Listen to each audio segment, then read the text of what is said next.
Hello and welcome to this week's AB Tutor Tips video. When policies trigger and detect potential misbehaviour or screenshots or recordings are made, they are saved into the AB events log. Over time this can generate quite a lot of data and take up a lot of hard disk space. Whilst it's possible to delete events manually from the log viewer, this isn't practical for large numbers, and so we set up archiving. To configure archiving, log into your central server and select Server Settings followed by the Archive Settings tab. AB Tutor will keep events in the main logs for a set period of time. This means that they can be accessed through the log file viewer as normal. This ensures that recent events are always easily available. After a set time, they will be moved into a working archive. This is a buffer for events old enough to be archived and will gradually fill up.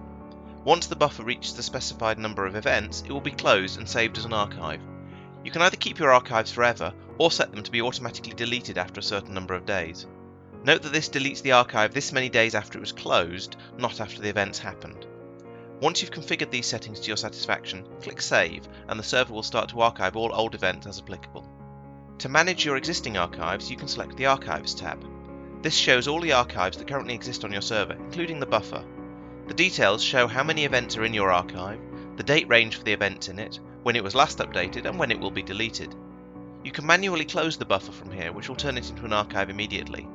This could be used at the start of the year to give you a blank slate to work with, or to keep the archives conveniently organised. You can also delete archives from here.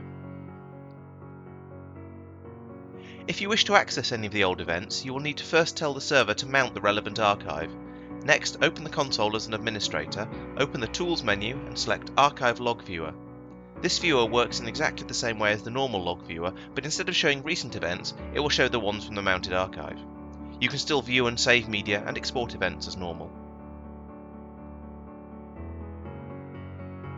I hope this has given you a good understanding of how AB Tutor's archive functionality works. However, if you have any questions, please email us at support@abtutor.com and we'll be happy to help. Thanks for watching.